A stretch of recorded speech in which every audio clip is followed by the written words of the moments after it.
Listening for.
All right, looks like we're online. It's 9 o'clock on the official time in the wall here. This is Bill Kanda, Custer County Commissioner. It's Tuesday, June 1st, 2021, 9 a.m. Please silence your phones if you got them. I know I need to. And this meeting is recorded both on Zoom and on the official record here in the room. So with that, we'll begin the meeting. Let's call it to order and let's stand for the pledge. How about Tina back at work? To the flag of the United States of America and to the republic for which it stands, one nation under God, indivisible, with liberty and justice for all. Thank you, Tina. Good to have you back. Part-time. How about roll call there, Kelly? Commissioner Kanda. Here. Commissioner Flower. Present. Commissioner Day. Present. Attorney Clint Smith. Present. And Clerk to the Board Kelly Camper present.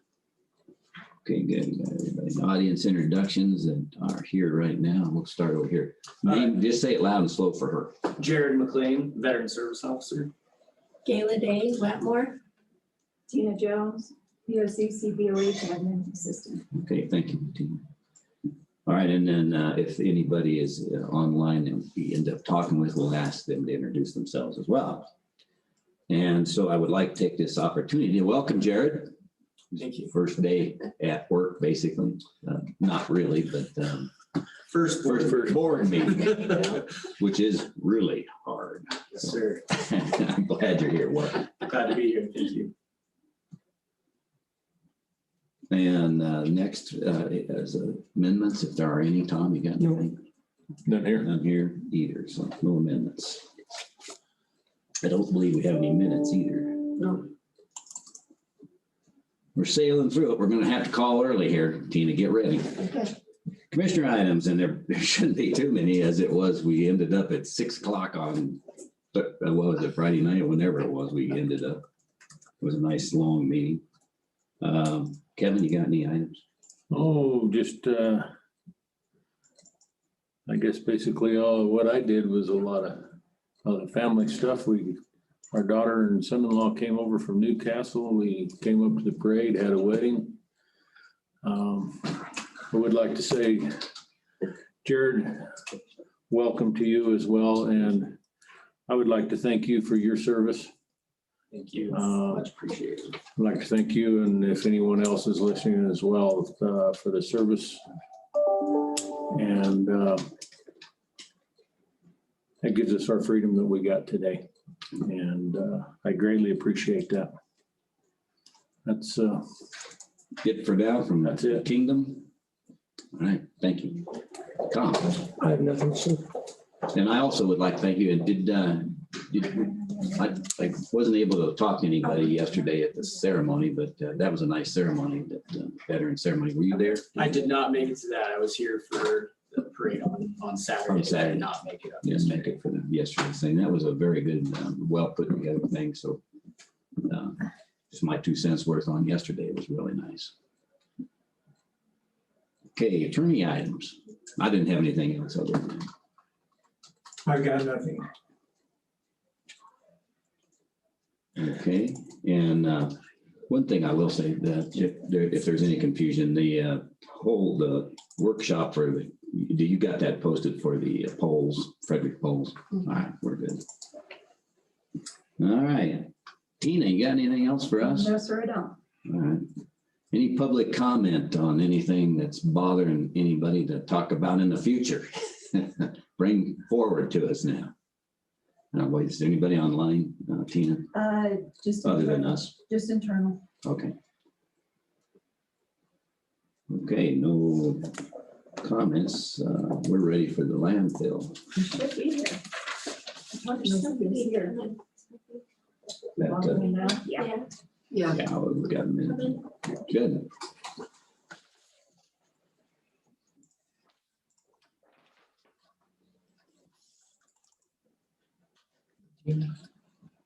Yes. Who's this? There he is. What's happening? Good morning. I don't know. You gotta tell You us. guys are early this morning. How are you? Good. How's it going, man? Yeah, Clint wasn't as verbose as he used to. Oh, that's all right. I was just sitting out there. Kevin, how are you? Doing well, thank you. Good. How are you doing? Bill, good. Yeah, I hear you had a pretty good party yesterday or the day before. It was, yeah, my niece's graduation party. Yeah, that was a good time. Good. Yeah. How are things in the landfill? Pretty much the same. Compactor's down, but hopefully this week we'll get it going. I had to get a new injection pump. I just went, Okay. got a new one. So anyway, hopefully this week we'll have it running. That's the plan. I'm gonna go talk to Chris down Road Bridge and we'll get a plan. We had to sample the fuel and make sure it wasn't a fuel issue. And we're waiting to get those results back, so. So you're using the dozer now? Yeah, and it went down last week for half a day, but Not that new six. yeah, the 73 D6. Did we get it from Wetmore? Well, yeah, probably years ago. I don't know, but no, everything's it's going. We get it done. I mean, it's the way it is with the equipment, and you just gotta. Eventually, if the expansion does take place, we're gonna have to, have a discussion about. There is no if. There is no if, right? It's just, We will have to have a discussion about.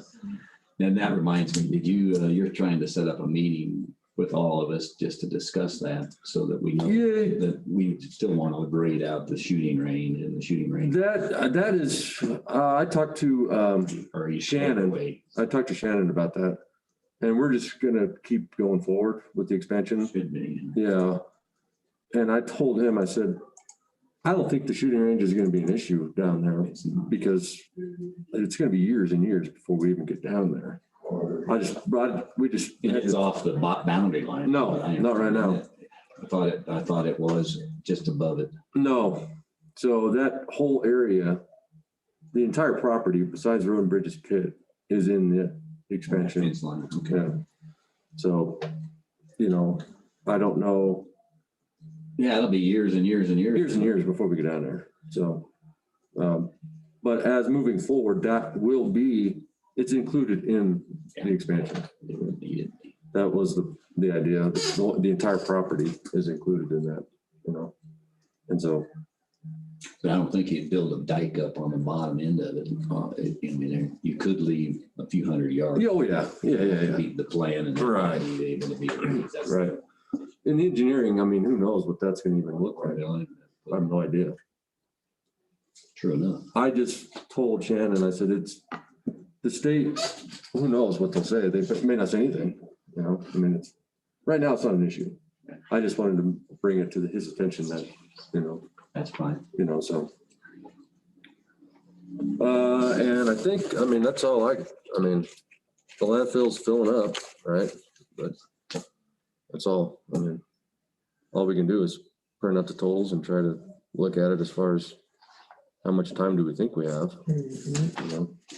I see a commercial cubic yard went down second quarter. Yeah, I noticed that too. Yeah, Interesting. The public. 5,000. yeah, right. Yeah. It fluctuates. Right. You go back to 15, they're similar numbers, Sure. really, So when is the new trash compactor coming? Trash compactor, yeah, that's a good question. When, right? I don't know. It'll have to be a discussion, like I said, once the expansion does take place, we're gonna have to talk about it. But right now, we got the old reliable 6 that doesn't compact trash, but it works. Were you referring to the Both that and the other one's the bail. bailiff? Oh, the baler. That was a separate question. Yeah. That's a good question. I gotta get a hold of Joni and the state, that state, what's her name? I can't think of her name off the top of my head. Who's in charge of the grant? I gotta talk to her, find out. because we gotta get building, I mean, all that stuff. Right, we can't expend any of that money until we get the contract. So Right, and that's something, another thing that I was gonna ask you guys about is, what does that look like? Do we, is it spelled out? Do we have to have a separate meeting about that? Right, Don't know. right, okay. I've been so busy, I haven't really had a whole lot of time to spend on that, yeah, right. I talked to Joni last week. She's trying to figure out when we can get the contract. So Okay, I'll talk to her today. see. I'll reach out to her today. Yeah. Okay. Thank you, by the way, for loaning out your back. Oh, the backhoe? Oh, yeah, no problem. Yeah. Looks good sitting down there in the yard in Wetmore. Is it at the shop now or? Yeah. Yeah. Yeah, they'll take it We over. don't use it very often, so I mean, They'll hide it. there's no problem at all, you know. I figured they were gonna need, something down there, to help out. What a mess that was, May not be over, keep raining. I know. We'll Yeah, take the water. the landfill, man, you talk about a mess when you that much moisture and that little bit of a tough, we just had to make a trench through the trash to get it to drain to the bottom and then to where we could, But it's good now. Good. It's a good experience once you actually have to deal with something like that. Then you put it in the back of Yeah. your mind and say, okay, this is what we do the next time, because it worked. Yeah. Tickled when I read your safety bulletin. Oh, the cell Everybody phones? thinks they can multitask. Yeah, yeah. Those are neat. Those are neat things, those safety Monday. Yeah. And that's another thing, I'm gonna get a hold of Swana. I gotta get that MOLO training, which is manager of landfill operations. I gotta find out when if they're doing classes again. So that's another thing I'm gonna try to get done this year, if I can. That's pretty important, I think, to go through that.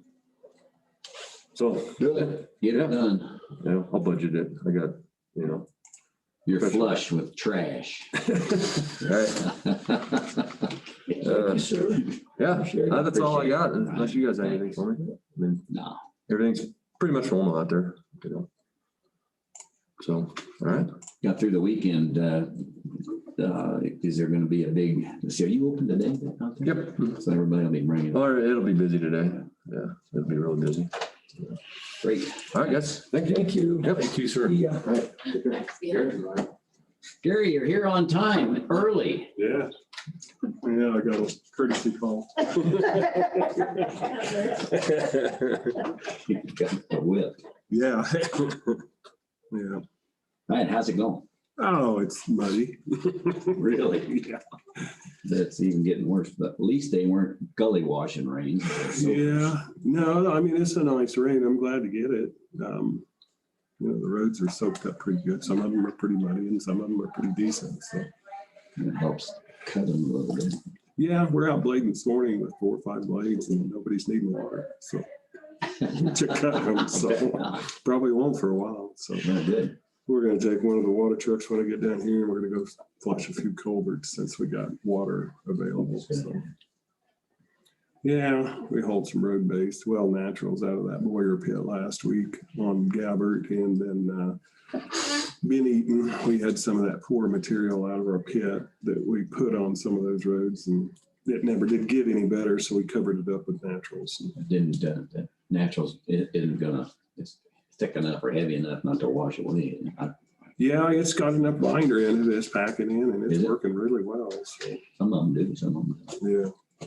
I drove them this morning on the way to work just to check them after we got these rains, and they held up really well. So Good. we got a phone call, and somebody was thankful for putting it on Gabbard. So Yeah, I got a letter saying that. I can't remember. It's recent. We all did, didn't we? Yes, we do. oh, for Verdamont, Uh-huh. yeah, for where we cleaned the ditch out by Drew's and Yeah. put that Integra blend out there. So they were pleased with it. That was good. It's kind of nice to get that. We got a couple more days worth of that to put down out south on Centennial Ranch Road, Airport, Waikegel, 319, 320, and that should be about it. And we'll be finished up with that. Let's see. So did somebody talk to you about, I guess, was it you, Tom, or somebody going to talk about the Durango we're selling? Yeah, I was gonna ask him about that this morning. thought about it. I don't know. Did you share Sheriff's it? office vehicle we're gonna sell, it's down in Kansas City at the transmission shop. Yeah. Would you guys be able to haul that up? Yeah, as soon as Brian's done with that car trailer, he's using it. I guess he come and got it last week and then he's got some materials on it or something. So I'll get with Brian as soon as he's finished up there. Maybe he can let us know and then we'll go get Doesn't run. Or Pardon? doesn't run, it's it. Well, transmission, transmission. we put a winch on the front of that trailer. Oh, you did? Yeah, we winched up on Oh, it. okay, didn't know you had a winch. Yeah, we put one on it over the winter because we ran into situations like this where we That's needed good, to man. pull something up there that was Yeah.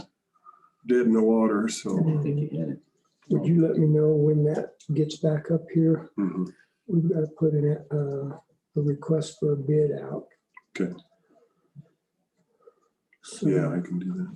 and then we'll have to deal with getting all the equipment out of it, I guess. Mhm. Signs on the doors. Yeah, that'll be a process. Yeah. Okay, I wonder if we shouldn't just go ahead and put the bids out and just put a note in there that the vehicle won't be available until that equipment's been moved.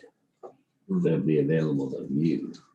Yeah, and then I would do that. Can't take possession until the equipment's been removed. But they can take a look at Yeah, sure. it. At least get the ball rolling. Does that make sense? That's what I was thinking. At least we can get everything in the pipeline Yeah, and we may reject all the bids and put a transmission in it. I don't know. yeah. I know if there was something that we were going to sell, there's that auction company called Purple Wave Auction. They're all over the United States. And if you put something up for sealed bids and it doesn't meet a reserve, you can always put it on there and they generally bring really good money. And it's no cost to government agencies to sell stuff through them. So Good. that was always my thought. If we had something that didn't bring as much as we wanted. That roller and stuff, is it gonna go up? I know this separate subject, but since we're talking about auctions and selling stuff, that we pulled off down in Wetmore. Yeah, that's something I want to get rid of. And then I want to do something with that mower that we got. That hay mower that was purchased from Rustler Implement. Yeah, we tried that and it's just, Sickle bar. yeah, it's got the turtles on it. It's these ditches with rocks and wire in them. It's just too hard on it. We tore it up. Sickle. You know. Yeah, we used it behind that Kubota and it didn't pan out. Just too much garbage in the ditches and it's just tear it up. How wide is that mold? It's 12 feet. I think. Yeah, it's got a pretty good swallow. Wings on. Yeah, it folds up. It's just like a hay mower for down in the valley. Yeah. And it got purchased before I came on board. And at first, it looked like it was going to work really well, and then we just started running Rocks into and other things. yeah, it just tore it up, and we had to rebuild it. So once we got it going again, we realized we better not go down that road again, and ended up getting a different one. Something. You said it's gone now. No, we've got it, and we'd like to sell it eventually. I just haven't gotten around to advertising or figure out how to try and sell it. Maybe put it up for sealed bids or something. Eventually. Maybe. And then we've got a packer that Kevin referred to that goes on behind a blade that didn't work out very good either. So Didn't. no, it's just too lightweight, built too lightweight from my understanding. I've never seen it in operation, but based on Kevin, Rubber tired or? yeah, it's a pneumatic roller, Pneumatic. small tires, and it's got swivel points on it, but it's just wasn't heavy duty. Didn't get heavy enough. Yeah, it got damaged a couple of times. So. It's heavy enough, except for the hardware for the wheels themselves, because they articulate instead of being a solid wheel to where you can support them on both sides. They're only supported on one side. So if you get into rocks and things of that nature, you go to bending them. Somebody would be interested in that. Probably, maybe. Roger bought one for Silver Cliff. But yeah, I bet there's somebody out there that might be interested in it. I hope. Try it and put it on your other bin later. Yeah. So Not a bad idea. So the Durango we got, Tom's gonna work that. yeah, I'll get a hold of Tom as soon as we get back up here and let you know when it's back on site and then Okay, put it up for bids. we can advertise that whenever. Yeah, I thought we ought to wait till the vehicle's here if we're gonna tell them they can come look at it. Yeah, All right, so that leaves you this week out because the deadline for the papers is today. yeah, well, maybe get it advertised next week or Yeah. something. But I'll get with Brian today and see when we can get that trailer back, Sure. get it back up here. Then I'll let you guys know. Good. Anything else? That's it. Are you happy? Did you have a good Most weekend? days. Yeah, no, everything's fine. Most days. Did you get any calls over the weekend to come and rescue anybody out of a ditch? Huh? Didn't, Good. yeah, Oh, thanks, Kurt. you bet. You guys have a good one. Take care. Good to see.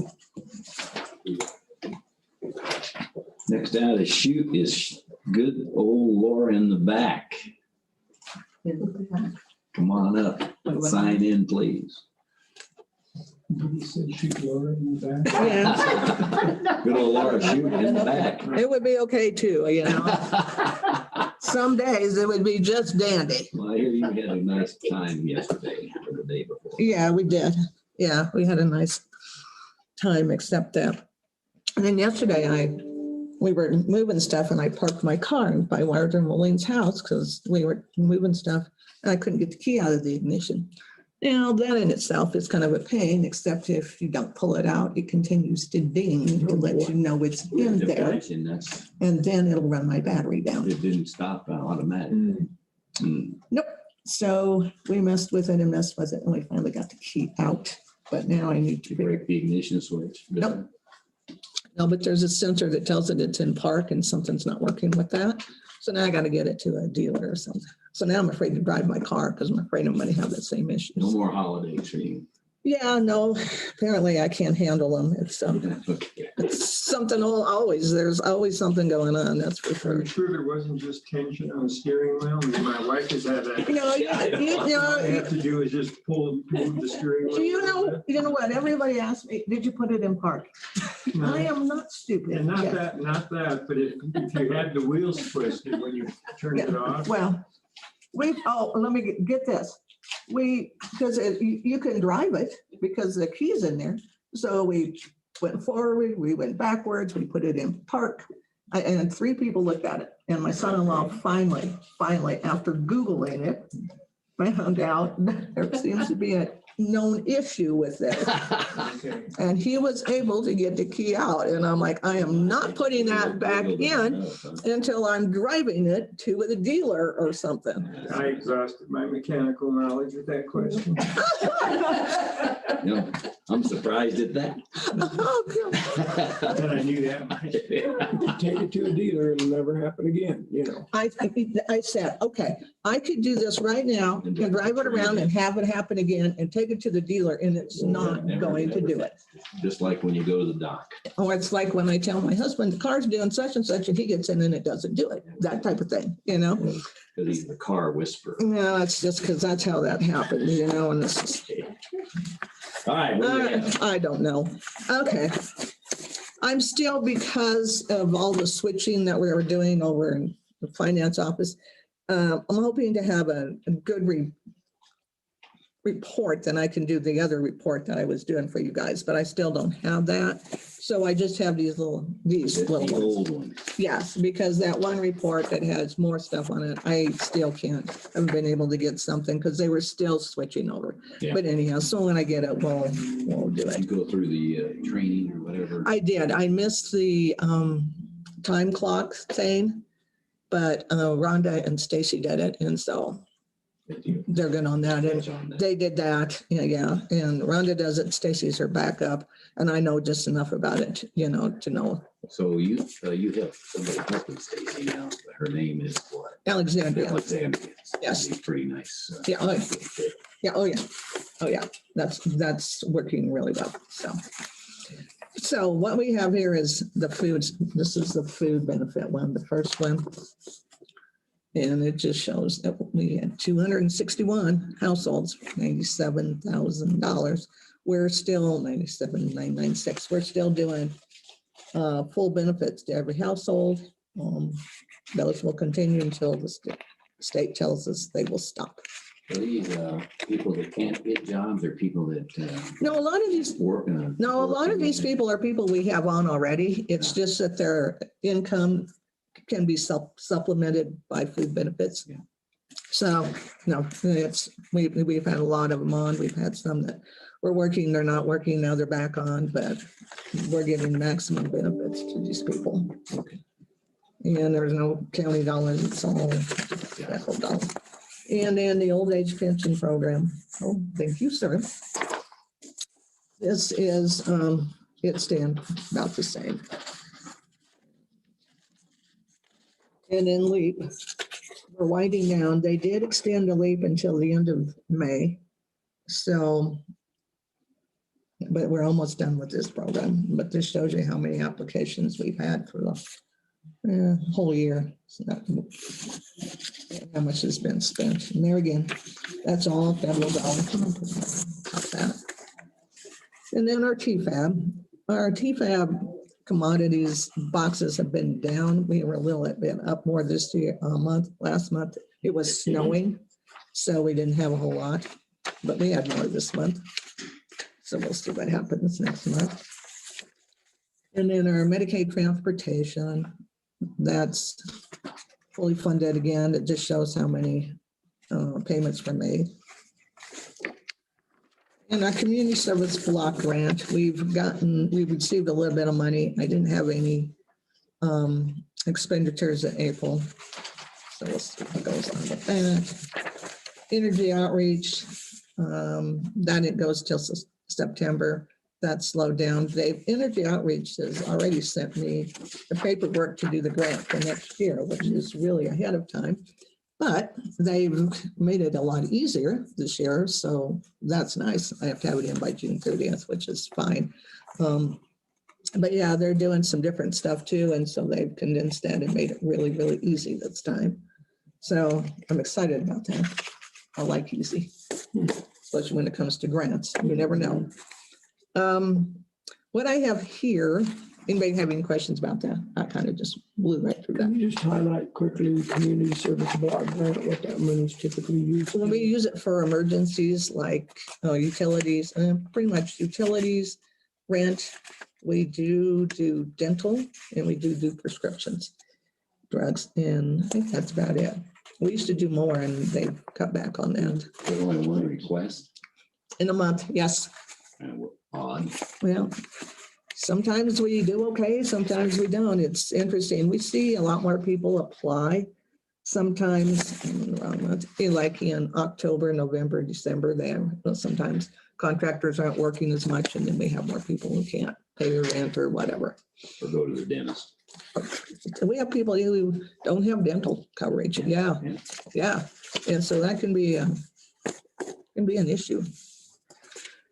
What I have here, which I didn't get sent to you because I got it late, is an MOU, and we have you guys sign this every year. And I just had Clint look at it, and it's for our Colorado Works and our daycare. And it's just that we have to put in so much per year as part of the funding. And so, You just get it. yeah, I just got it like a day or two ago. And I didn't have a chance to send it. I was gone on Friday, so I didn't get a chance. Is it different than last year? Nope, it's the same thing. But if you want to look it over, and you guys, you guys could just decide what you want to do with it and get it back to me. You didn't see anything, Clint?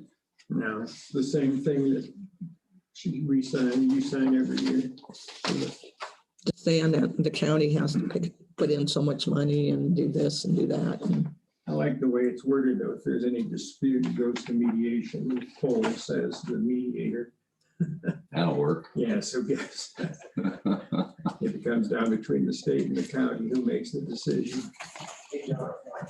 I think you do. Well, that's one alternative. The other alternative is you can have a 3-person board, one from the county, selected by the county, one by the governor, and then those two selected third. But you've never had any issue or any dispute about anything? No. So it really doesn't matter. No, we've never had anything. daycare and, Daycare and TANF, or Colorado Works program. They both have an MOU that has to be used first. The county dollars, the little bit of county money has to be used first before they kick in with theirs. So, but that's what that's about. But yeah, every year we have to sign one, and we're coming up on a new fiscal year, July 1st. So we got a choice. We can take a look at it and then. yeah, and then just sign it and just, and then, yeah, and then just get it to me. I have to have it in. Talk about it. Yep, you could do that. That's fine. I can make you all a copy if you want me to. Be a good idea. Yep. That's the only thing you got. That's about the only thing I really have. Yeah, we're just trying to, the new stuff going on across the way. We have, when finance and stuff. It was amazing when they told us that we're one of the offices that has the most most bills and invoices. And we're like, really? We don't have that many. But anyhow, and where we have the different funding codes, they're going, oh my gosh, you guys have a lot. So we're just trying to figure all that out and how we're going to do these written checks that we have to do. So we're working on that. And then in the middle of all this, and the auditors are come, and in the middle of all that, the state decided to do an upgrade on their financial system. So I couldn't print the reports for the auditors because they had it completely shut down. So there we go. The auditors should have checked. So now they brought it back up, and so now it's still there, but it's new. And the one report that they need, I haven't been able to find. So now I got to call somebody and say, where is this report so I can get it to the auditors? So yeah, it's always just one thing after another, but that's the way it goes. Your agreement on the playground working out okay? What If agree? you don't have a playground, you abandon that. Yeah, we don't have a Sending everybody to playground. some other playground. Yeah, we don't have a playground right now.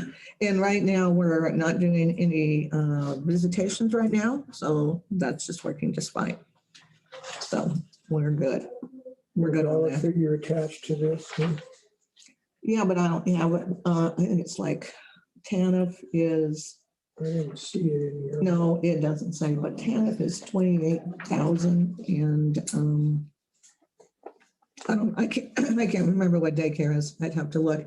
If I had my other report that I used to give to you guys, it would be on there, but I don't have that because I can't figure it out. I mean, I can't do You it. can go find it. Oh, I can bring you them the months before it, or a couple of months before it has it on there. So I can do that because I just can't remember exactly what it is. Here, you want my paper clip? I don't have a problem. It went in proceeding with between. that. I don't need it. Nice shot. It's lift up. There you go. You have a problem, Kevin, if we don't waste any more time with it, proceed with it? I think we could, as far as I'm concerned. Yeah. You don't have, Where did it go? That's funny. what is in there? I just, oh, right there it is. So, and I think I know the answer to this, but I'm gonna ask it anyway. I got an email from Mike McFalls in regards to their childcare that they're headed for and stuff. And they're not dealing at all through your office. It's all just through the Kids Council and those Right. efforts, correct? Right. They're working with Kids Council and Early Childhood Council or something. And so they're trying to get it set up. We don't license because it's going to have to be licensed. We don't do that here. That's done at the state level. And so they're working with them to do all of that. The only time I would be involved is somebody is taking their children up there and they need help paying for the daycare. And then they would apply with us and we would get that going. But that's all we have to do with it right now. So you just be on the back end of, Yeah, we're on the if back a end. need arises. Right. Right. So do you have an official copy to sign or is this it? No, that's it. That's the official copy. And that's when they sent me. They'll take this back, the hard copy. Is that what you're Mhm. scanning it? I scan it. And if they want a hard copy, I scan it. And then if they want a hard copy, I'll send it to them, that snail mail. But yeah, And then, so I'll sign this and you can give it to Kelly that's asking for her signature. oh, okay. And then it goes back to the state and they sign it. Is that how I see it? Yes, and then they usually can send it, then they sign it and then they send it back with everybody's signature on it. So that everybody's happy. Asking for a printed Do signature. we need to do a motion on that? We can do it. Need to vote on it. I know, and I was just gonna say we can do it. I was just gonna print the names.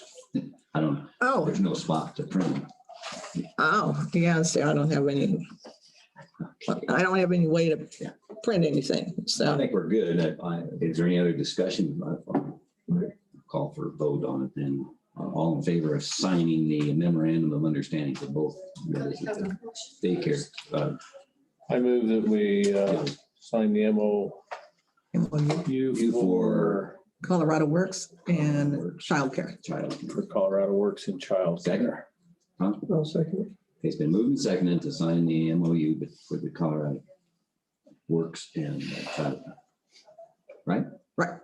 All in favor, say aye. Kevin? Aye. Tom? Aye. Cam, aye. All right, You sign whatever and, I'll just sign it and you print stuff under it. oh, okay, can do. So the email you got from Mike McFalls, what did it say? Hold on a second, I'll go back there. He was updating about their efforts for the campus community-based childcare. They're working on grants for that. And they have budgeted COVID funds to pay for the teacher and an aide for the next school year and the following. They also have budget COVID funds to renovate or purchase a portable to house the daycare, and they're interviewing for a director that will oversee their pre-K and the daycare and a daycare lead teacher, and will recommend them at the next Board of Education meeting. They're working with the Church of Christ for an interim facility with the hopes of beginning next August to provide a daycare benefit at a reduced cost for staff with the purpose of recruiting and retaining teachers and staff. They're still looking for community partners that would be interested in working with us. A community partner would work with on the cost in return for slots so that they can recruit and retain employees. In the future, we anticipate bringing the facility onto campus with the goal of training students and preparing them to obtain their child care license. And he's more than willing to visit with anyone that's interested. Oh, okay. Just curious. Okay, perfect. All right. Well, does anybody have any other questions for me? How's the flooring project? Is that moving forward? I don't know. I was gone Wednesday. I was back Thursday. Auditors ran. I had training for the new system. Then I was gone Friday, so I don't know. But I'll check with them and see. They were talking about getting a hold of Jeff. I don't. Yeah, I'm assuming the quote would include removing the carpet that's in there. I would assume. But yeah, I haven't had a chance to do anything. So who was working at Jeff? I know who's gonna ask. I don't know. I don't know if we were talking about it, but I don't know if Stacy called. If not, then I'll call him. But since I was gone for a day or two, I'm not sure what they're doing. Well, it's your fault.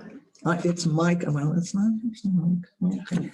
But yeah, so we're going to try and get a hold of him and get him in there. So we will do that. I'll follow up with them since I was gone. I don't know what happened. Okay. All right. Thanks, guys. Yep. Thank you. Thanks for Jared, you're up. On the chopping Have a block. good day. Wow. How's it going?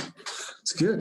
Getting your feet into things? Yeah, to say the least. Yeah, getting my feet wet and hitting the ground running and trying to kind of wrap my arms around the office, so to speak. You got down to your food pantry in the basement?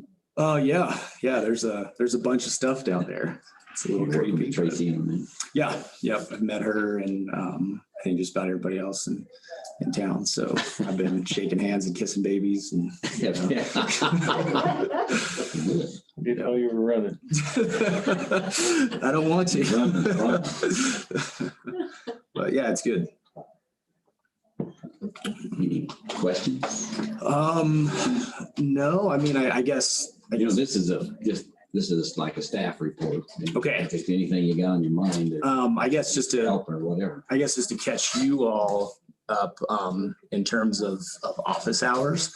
I was kind of proposing 8 to 4 Monday through Thursday with making appointments for claims. You get a lot of people that just kind of come through the door and want to file for certain VA claims, and maybe they don't have all the proper paperwork, and you spend a lot of time trying to explain what you need. So I kind of like to transition more to, hey, call me and let's make an appointment so I can tell you everything that you need. And that way I can block out that hour to an hour and a half time to just work with that veteran and their family. And Were you able to talk to John any about what his? I was able to get a hold of him last week, and he did appointments on Friday, and then he was kind of open office Monday through Thursday. Mm-hmm. And after kind of speaking with him, and we discussed a little bit about kind of his, I don't want to call it burnout, but Did too much on him? yeah, absolutely. And People were taking advantage of him on Friday. And that's one reason why I kind of wanted to do appointments for claims. I mean, the door's obviously open for anybody that needs anything immediate, but for like certain VA claims and filing that paperwork, being able to block off that time. So what would you do with somebody that walked in and have to wait? Yeah, I mean, I put up a sign when I'm in there working with somebody, and they can call the number and make an appointment, or they're welcome just to wait out there in that lobby until I'm done. So And you wouldn't schedule anybody on a Friday. Yeah, I was going to do. Would you do that? I was going to do Fridays 8 to 11, and then I was going to take 11 to 4 to really focus on community outreach and going and visiting veterans. I mean, I've already learned that we have some veterans in the county that, John was kind of telling me people to go and check on, and maybe using that Friday afternoon to kind of put boots on the ground, so to speak, and run out to veterans' houses. And I've already done that a few times over the past couple of weeks. So I think within the first 2 or 3 days, I was driving out to take a shower chair to a veteran and stuff like that. So I have the report that I had submitted. I don't know if you all are interested in like a monthly contact log that I started making too. That's just a little bit more detailed about who walks in the office. These are just a little bit more detailed. Some people come in for some things that don't go on that sheet that goes to the Colorado Department of Veteran Affairs. So I started kind of putting that together of who comes in the office, so I can start to kind of track statistics of what the need is. Is it people coming in filing for VA benefits, or is it people coming in for firewood? Or so these are initiated by them. That was initiated by them, either just cold calling me or walking in the office, and they kind of had an immediate need that I was able to help them out with. And it's been good to track, because I'm kind of starting to get a pulse for what the need, at least one of the needs, the most salient needs of the veteran community in town. So you have a regular report, right? A monthly report? Yes. Yeah, which is. Yeah, and I think we could get these digitally would be fine. Which, I mean, I think that we can all have that one, Yeah, but I like the monthly contact logs, and that allows me to go back and do follow-up calls on people if they come in for something, and then I just go through at the end of the week and give them a call and see if there's anything else I can do for them, or how they're doing on that claim process. This is what's sent into the state. Yes. Nothing's been sent since John was gone. Mm-hmm. So yeah. If you could send us those electronically prior to the meeting. Absolutely. Somehow we Send them to Kelly, and she'll put them in the board packet. Yeah. Okay. Yeah, absolutely. Okay, I'll move that we accept this report. Okay. VSO report for the state. Second. You want to look at it, Kevin, or? I've got it here. It was here. It's on, I've that's one in our packet, I think, here. Let me pull it out, I'm sorry. Take a look at it. Then we can discuss it. Second. It's been moved to second. Accept it. Let's discuss it a little more. Tom, take a look. Well, I just looked at that one. I'm fine moving forward. Okay. Any other questions, anybody? Go ahead. Side note on you setting up appointments. So Yes, sir. if I have somebody, I know somebody in Wetmore that has never been involved with the VA. Mhm. 94 years old, needing to get some benefits at this point as far as low vision, things of that nature. Just put them in contact with you by phone. Would you be able to go down there, or would he need to come up here? Absolutely. I mean, for that, I can go to Wetmore and do that. There's a mobile printer that I found in that office that's just Bluetooth.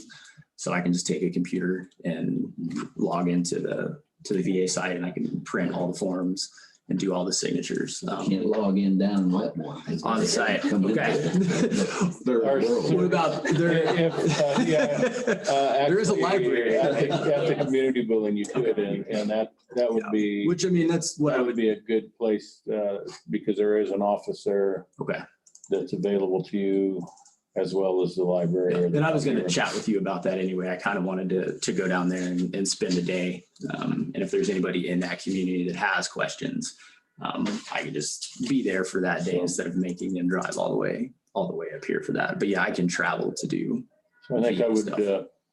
put them in touch with you, or Yeah. I might even give you their contact information. Yeah, either way, whatever's easier. I don't mind reaching out and initiating that call, and then I can coordinate with that individual specifically and run down there. Okay, thank you. I appreciate it. I know that was off subject, but All right, any other questions? If not, we'll vote. All in favor, say aye. Tom? We had a motion? Yeah. Aye. Kim? hi. Kanda, aye. Does that mean I get to keep my job? I guess. Means you get to keep the report. Okay. Good. I was a little nervous there. For a I second. got the report and filed it in the last meeting of May, so I don't know why I stuck it in there, but yeah, I think this contact log, Yeah, it's good information for us to kind of track how's it going, and yeah, it helps me kind of keep track of everything and yeah, just get a pulse for the community and kind of what the need is and what the office can do to help. I believe that VFW can just get a new grant money, the Veterans Trust Fund. And then we have appointments set up tomorrow and Thursday for VTF enrollment for things like food cards, firewood, propane, vehicle maintenance, all of that. We're doing that the next 2 days too. so these could be phone calls. I see you got them marked. Yeah, some are phone calls and some are visits. office visits. So, yeah. Good. And So I know we hired you. You went over there in your nice little building away from everybody else and went to work. I haven't heard from you. Of course, I'm not your point of contact. How is it going for you? It's good. It's good. I mean, there's a lot of people in town. I mean, I've met with the commanders of the American Legion and administrators from the VFW, and that's good to kind of help plug me into that community. So it's good. We hit the ground running for sure. As soon as that office door opened, you could tell like there was a lot of people that were like, "Yeah, I've been driving by for a few months and it's been open. I've been calling." So yeah, I had a bunch of people that had some things going. So yeah, I think day 2 we were filing VA claims and getting people firewood and so Did you get to keep things straightened out with the sheriff and on the basement food pantry issue? I have not. No, I didn't know there was an issue with. Well, it was a matter of when you're not there and somebody needs to get into the food pantry, they were filing the key. The sheriff was the keeper of the key apparently. Okay, that's good to know. Yeah, because I had talked to Tracy about that because I didn't realize that I had the key for a while. And Well, John you left. don't apparently. I do now. Yeah, I found there was a bunch of keys that were unmarked in there, so I went down there and spent 10 minutes trying 30 different keys and finally found it. And I just find the key. I did find the key to the food pantry, and I just and I think last time I was there, I just left it open for Tracy, and then I think she had ended up closing it up. So Okay, well, you guys can look at it. yeah, Just curious. I'll work it out and figure it out. And are other people scheduling your conference room yet? I don't think so. I mean, there's a calendar up front there, and I think the 4-H had reserved it a few times, but I don't know if they actually ever used it. So Speaking of that, 4-H is up next. all right. You got any other questions? No, I don't think so. Excited to be here, and we're working hard, and Good, I'm glad you're here. Yeah. yeah, I'm glad to be here. So, and I'll get with you about maybe trying to go down to Wetmore and spend a day at the library and just, if you can help me get the word out, and as many veterans as there are that want to come in and swap lives or talk about VA benefits or anything that we can do for them. And I mean, that kind of goes for everybody. I mean, this community, there's a lot of help out there for veterans. So if you know anybody, please send them in. I'd like to ride with you once, a couple of things. Yeah, absolutely. Thinking about doing that in a couple of weeks, probably. Yep, anytime. And yeah, tomorrow I'm going to Eagle Summit Ranch, the Rover Foundation, and Very good. chat with those people about that. And then I had a meeting with some people interested to be at an adaptive sports center to maybe try to gauge interest on, taking a trip down there with some vets from Custer County. So yeah, so we're rocking and rolling over there.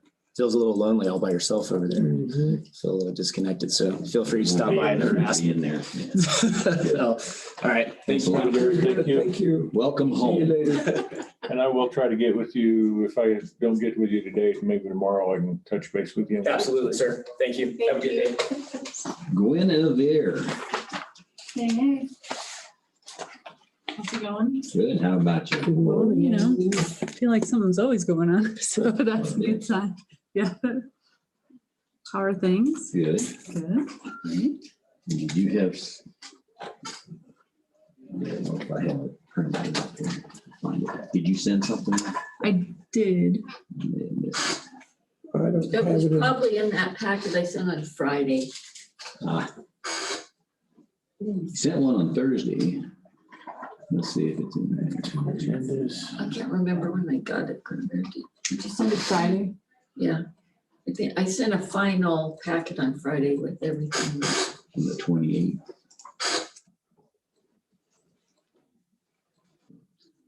Maybe agendas and I'm not seeing that. It wasn't in the packet on the 28th. Yeah, there was one in the packet on the 28th, Kelly. Oh, really? Yeah. Maybe I sent it, maybe it was in that earlier one then. Probably put it in the wrong day too. Guinevere, you. I can just walk you through what Just talk us yeah. through it. Yeah, so basically upstairs, we're working on moving the kids from 4-H projects to county fair and state fair. So a lot of that is record book workshops. We're gonna have one of those this week. Not this week, sorry, this month. And just providing support through record books, projects, club members, club leaders, all kinds of stuff like that. State fair registrations, helping with that, county fair registrations, supporting the fair board in the way that we do to make sure that we all get to county fair and then eventually to state fair. So that's kind of the progression there. Kind of two cool things. I did mention the record book workshop, and that's important to me because every 4-H member is required to maintain one of those. We see some really great ones and some really not so great ones. For all their projects. Yeah, yep. Every project is required to have one. And so we're really feel that record keeping is a really important skill. So we're really trying to support that. Also gives us information about how they're understanding the project. And then if they go to state fair, we want to make sure that their record book is also up to snuff. So we'll have one of those on the 17th. We're also having a meat workshop day at Westcliff Meat. So basically we want those kids to go see different cuts of meats, learn about that, talk about different types of feed, what that looks like, and really just educating them on not only creating a great champion steer, but what that looks like in terms of meat production, kind of giving them that well-rounded aspect of raising animals. So pretty excited about that. We also are partnering with the library. Some of our members are bringing their 4-H projects to that petting zoo this Friday. So it's kind of a neat little showcase of livestock for our project members and kind of working with that partnership with the library. So I'm excited to continue that. We have our 4-H council, which has been created, and we met last month, and we're working on fundraisers. Basically their job is to raise money for 4-H endeavors, mainly the awards night that's in October, scholarships for things like South Central District Retreat, which we have 3 members going to, Basically, that's a leadership opportunity for them in kind of the southeastern corner of Colorado, where they'll learn about leadership, officer positions, and just mingle with other people in their county. So we're really excited about that. Where's that at? It'll be in Pueblo this weekend. So about a day and a half of stuff there. And so we're excited. Sometimes we don't have representation at those things. So I've really been pushing that Custer County get represented there and in our district. So we're making those goals. Getting kids to work it. Yep. I'm a really big believer in leadership and kind of the skills that come out of that. So I've really been pushing, and we've got some really great kids going. So I'm really excited about that. Every year, we partner with Fremont, Pueblo, Teller, Chaffee, and Park counties, perform AgFest. And this year we applied for award and we were awarded that. So they'll give us about $500 that will go back into our AgFest education. Basically, we go into the schools and teach them about different aspects of agricultural education. So that was pretty exciting. We all worked on applying for that award, and we're successful in getting it. So that's pretty big news. We were all really excited. We are completed the wildfires coming workshops, and I just wanted to say thank you guys for coming. I know there was varied attendance, but we were really pleased overall. Like, all the partners felt like this was really great for building that kind of cross collaboration, meeting all the educational goals that each agency had, and then really informing the public. So Well, that went pretty well. yeah.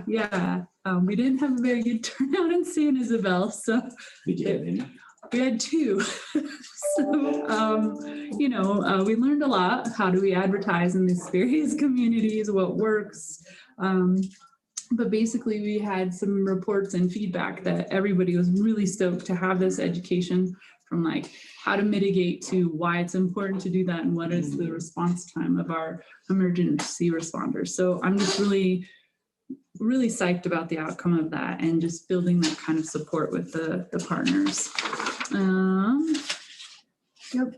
So June's kind of going to be a field-based thing. I continue to do site visits. Kyle and I will go visit the animals and our either FFA or 4-H members who call those farm checks. We just basically make sure, kind of gives us information about who's actually caring for the animal, looking at their welfare, the animal's welfare, and kind of just connecting with those kids. I have to say it's part of my Mom and Dad like to eat, so they want to make sure it's fed right. Yeah, exactly.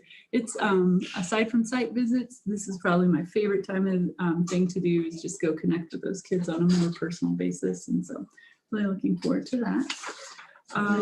Wanting to find out before they enter them in showmanship that they've never been around the animal. Or Yeah. Are they comfortable with the halter? Okay, great. That way we know who to watch out for. Breaking with the back. Yeah, right? I can do it. Yep. Hang them around and Yeah. I know, it's cute. Sometimes you see them like running with their animal and it's just really fun. I wish there was more time to do more of that for sure. Kind of at the state level, we wrapped up, we're still focused on our community needs assessment. The next step is this community survey, where we've taken all the information gathered across the state and kind of generalized them into statements. That survey will go out electronically. I was wondering if we could push that through the PIO, have people give us information about that. Okay, cool. So I'll send that to Reggie and just make sure we want to get as much How soon do feedback. you need that? It's the 7th through the 27th is when we want to have those completed. So I have to do some reworking of all of our information pieces. So that's kind of what I'm working on now. And then send those out. We haven't even gotten the link yet, but that's a way for the community to tell us, hey, where do you want us to focus on programming for the next, let's say, 5 years. So that's pretty exciting. I think that's pretty much it. We're still working on restructuring.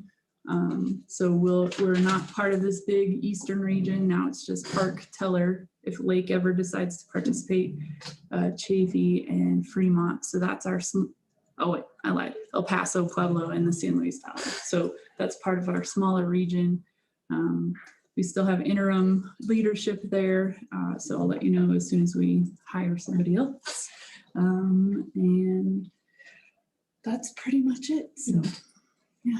Blake seems to have a hard time committing to stuff. We're still waiting Oh. on the opioid. Okay. I don't know what's so tough. You're either gonna be in it or not. Just tell the governor and let's move on, or tell the attorney general in this case, but. Yeah. I sometimes wonder why they put it, they seem more of like an I-70 corridor. Not really So they kind of. relate to, and Yeah. that's where their money is. Yeah. So it's interesting that they always try to put it over here. It doesn't like, but I don't draw those lines. So, You're doing a good job. Hey, in thanks. spite of that. hey, thanks. So you're going to the leadership thing in Pueblo? No, we have some agents out of Fremont who are going to chaperone. They really just told us 2 weeks ago, and that is my birthday on Saturday. So I told them that's a hard no. So they're gonna need them some priorities. Yeah, Pick them up. So the parents take them down? Or? yeah, they'll have chaperones, and we have 2 girls and 1 boy going so far. There is a Zoom alternative too, just trying to accommodate all those availabilities, but we're just really excited. That council that we put together, It's good. yeah, they interact at the district and state level, so it's really connecting all of those dots. So I'm really excited about that. Yeah, yeah. So that's Any other all. questions, guys? I would think, You, Gwen?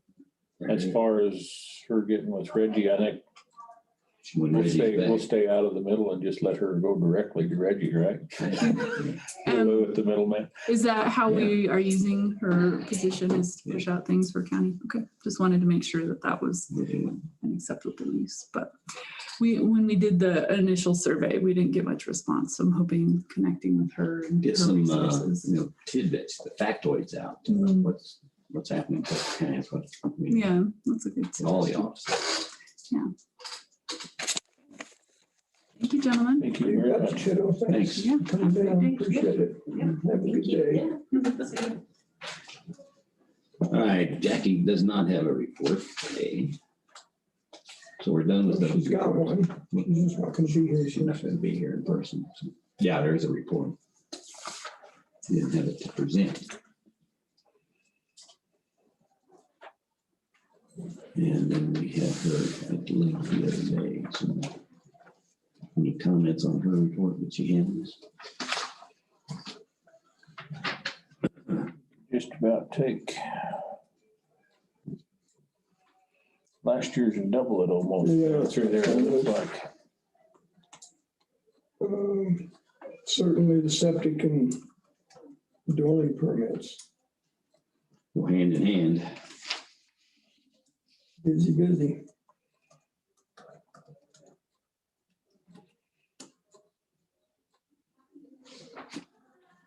The whole year of 2020, we had 38 septic permits, and year to date, 2021, we got 70, Yeah, which is almost twice as many. it's going to be a lot more by the end of the year. Been several requests.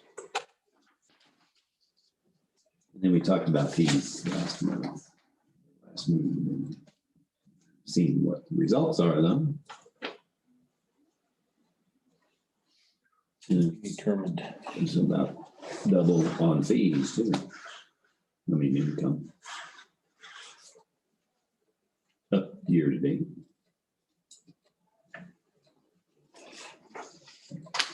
Good. Any other comments? I do not. No.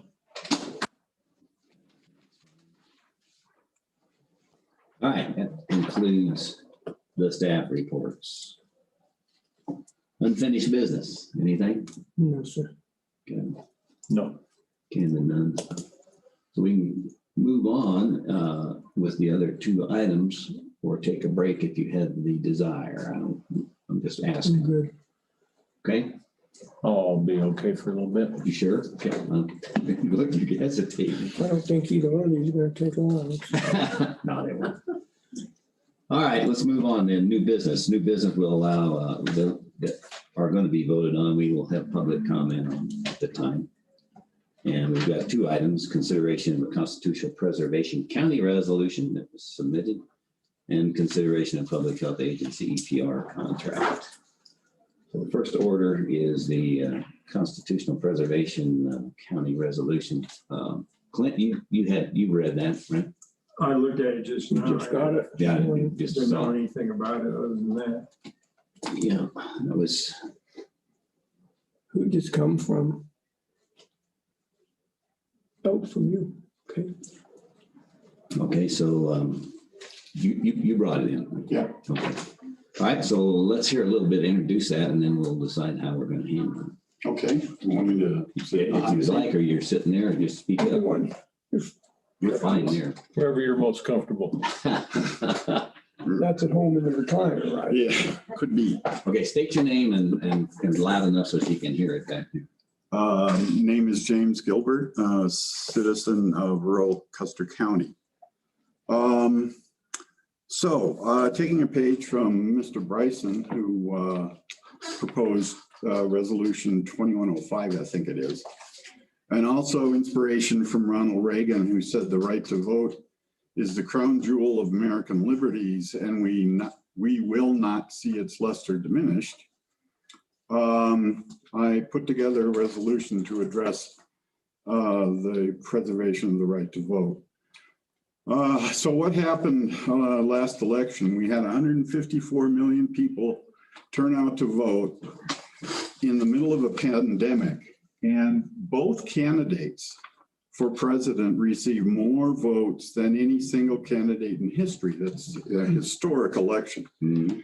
And the question becomes, why did this happen? Well, one thing that happened due to the pandemic was states instituted new rules for the conduct of election, including mail-in voting, widespread mail-in voting, increase of polling places and hours of polling places, increases of early voting periods, increases of the number of 24/7 drop boxes for voting, drive-through voting in some instances. States that didn't have it had same-day registration.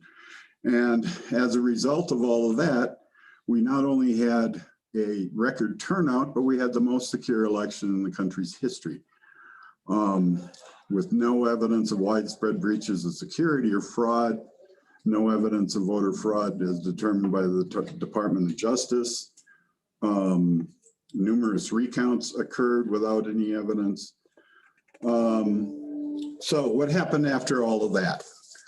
Well, to quote author Charbel Tadros, the good thing about democracy is every vote counts. The problem with democracy is that every vote counts.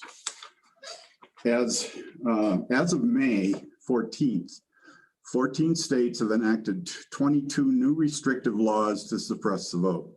18 states have restrictive laws moving through the legislature, with 31 passing at least one house.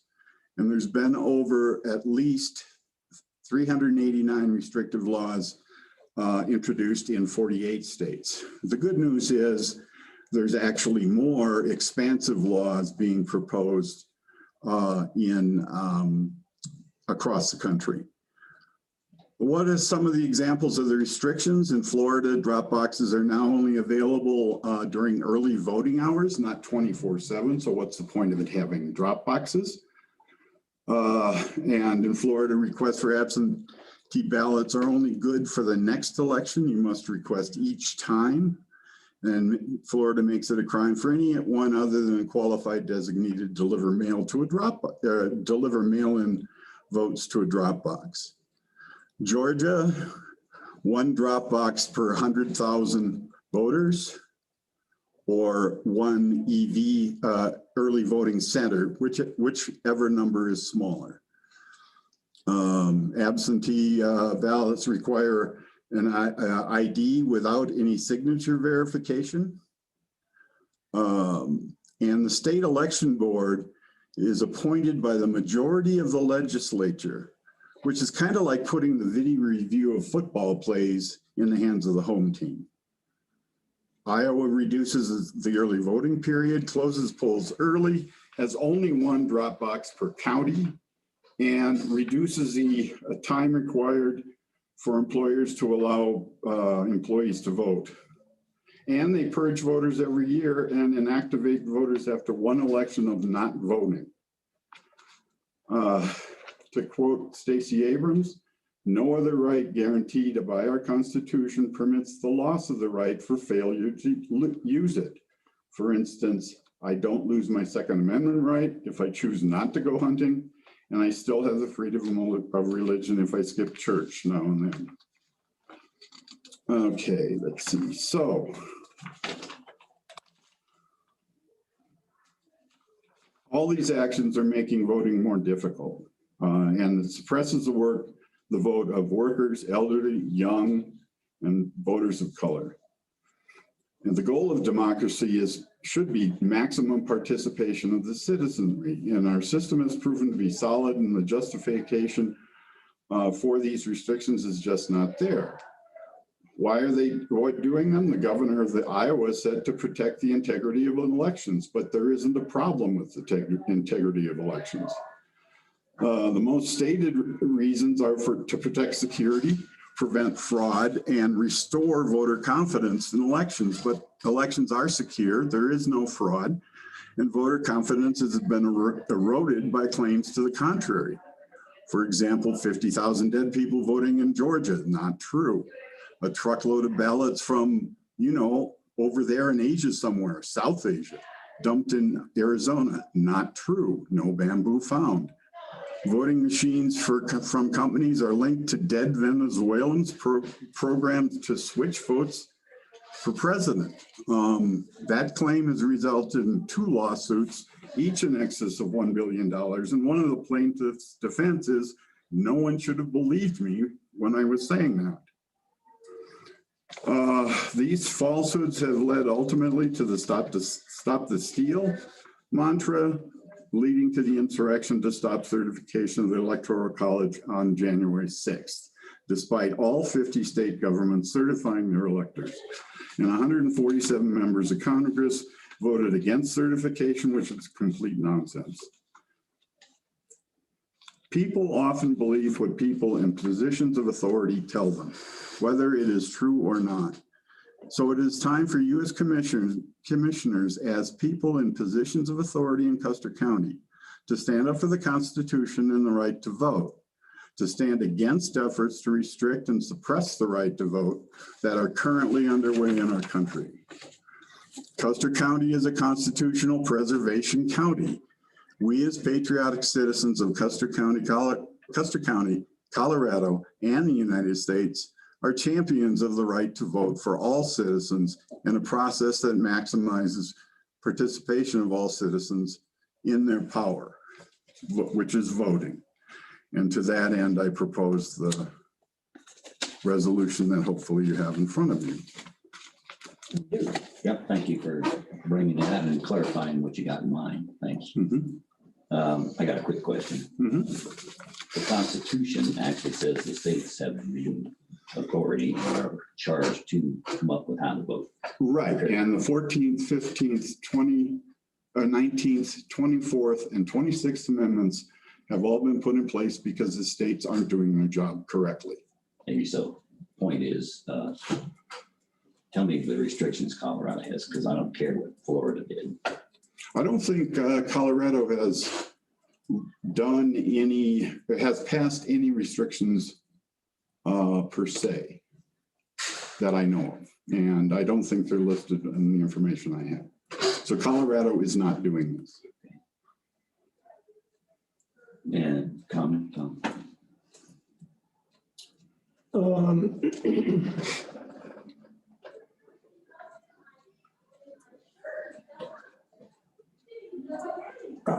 I guess I kind of follow where you were headed with that. We can't control what Colorado does. I'm a whole more lot interested in what Custer County's doing. And of course, that is in the county clerk's purview. Do you personally, or as the chairman of the Democratic Party here, feel that we had issues in Custer County? Well, first of all, I'm not here as the chairman of the Democratic Party. As an election judge in the past 4 elections, I think Colorado Colorado's process is exemplary of all other processes across the country pretty much, which would support the fact that the system is not broken. There is no problem with the integrity of elections, that it is extremely difficult to even attempt fraud or falsify voting in Colorado from my experience. The system is there such that the chain of command is in place and all the checks and balances are in place. So Colorado, as an example for the rest of the country, would lend one to the justification for all these laws being a false red flag, a false flag. Along that line, I looked into that as well. I asked Kelly to give me the name of the person handling for the state. And the fact is we're using the Dominion computers, which my view is an issue only because it's a computer. And computers can be hacked, possibly. But I do know from our point of view, the way Kelly described it, that none of it was connected to the internet, and that happened here. True. Then when it got, but my issue was, and I'm waiting for some answers, was that once we plug it in and send it to Colorado, it does hit the internet in order to do that, from what I understand. And then I do not understand what happens once it's at the state. That's something that would be up to discuss maybe. But the point is, we have a process here. I appreciate the resolution, and I'll give to Kevin a chance, because we would have to have this posted, and we would have to consider it before we go to vote on it. But it's something that comes up. We haven't had time to digest the impacts of this one way or the other. I like the fact that you want to preserve the right to vote. We all want that. But we have to be careful how we do it. Otherwise, the states, they came up with a process that made it secure and made it to be able to be available to all people and be able to get their answers timely. We don't vote all year long. I mean, you could make rational cases. How long is long enough? Those kind of things. So we need to have a discussion about it. Kevin, you got any thoughts? Well, I've voiced some of my stuff to Kelly before. I still whine because we don't have in-person voting like we used to, and I know everything is moving to the mail-in and voting and that nature. And that being said, I still believe, I believe some of my thoughts will contradict some of your thoughts on this. I still believe that you need to be able to know who it is that's voting that vote in regards to being able to produce identification and things of that nature. It's already taken care of when they're registered. And you don't know that they did it, Jim. Yes, you do. Registration system takes care of identifying. But you don't know that that's the person that made the X. It's not an X, it's a signature. You know what I mean? I'm just using that. Yeah, you're using the same arguments that have been refuted. I don't know. By everybody else. My feeling. That's my point, is that most of the arguments out here to justify restrictive voting laws are designed not because they're needed, but to restrict voting. And we as a county, preserving the Constitution, as you have described in Resolution 2105, we need to take a position that says these laws that are being proposed are wrong. There's no need for them. They're designed to restrict voting. When I read it, we want to restrict it to citizens. That's what is done. That's what's proven across the country. That's my point. I don't know. Anyway, well, you do know. You're just not admitting it. I'm relying on the state. And the problem with relying on the state for the system of, do you not trust the Secretary of State? You just said it was secure. I don't know that, and I don't know if Kelly, did you get any other feeling back from the person you talked to? I've talked to people till I'm blue in the face. Colorado is very secure. we're in the top 3 of the state, of the nation for being secure. There, And the ballots were sent to the people that were registered, so yes. it worked. We sent to the people that are registered, we check signatures, we check IDs. We don't let dead people vote. We, you know, Well, nobody does. just like the man in Chaffey County that voted for his wife that is dead. Yeah. He got caught Mhm. because he didn't have a signature that looks like hers. Yeah. Things, our totals get sent over the internet. When we total, it gets sent up to Denver over the internet. Otherwise, we'd have to drive them. That's right. Or, That's a question I have. I don't think it goes over the internet. I think it goes over the intranet directly to Colorado, to Denver. I don't think it's connected to. well, for the audit, it goes We'll check. through that. My understanding is that the state is an entity to itself. It's not connected to the internet To the, yeah. for And- voting. So, And then we have an audit that proves within 96 point whatever % that what we counted was correct. Here. 2 of the, El Paso County did an extra audit, hiring another company that came in and did an audit. It was, all their stuff was correct. Elbert County did a hand count. They were 3 off. And when they went back and looked, it was their error with their hand count. So Colorado is very secure. I can't speak for other states. I know there's other stuff going on. I know that they've been trying to put a federal bill through for all of the states that would take away some of our securities that we've worked so hard to get in Colorado. And I really hope that that does not go through. That's right. We don't quite understand that either. can you give me an example? They're going, one of the things they want to do is let people who are disabled vote online, sending it online without a paper ballot to back that up. And you don't have any idea who Signature. is voting, you don't have a paper ballot to prove what they voted. You don't have, anybody, they don't have to prove that they're disabled. Is that SB1 or is it Yeah. HB4? SB1, I believe. That surprises me because I I've sort thought of lost track. paper audit trail was a big point in both of them, but I could be wrong. Comments?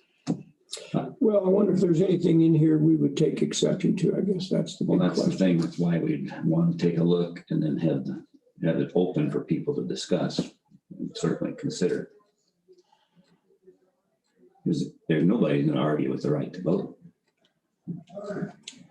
The only issue I had was a statement about, and this is not directed to you necessarily, about Biden being the president. He's the president.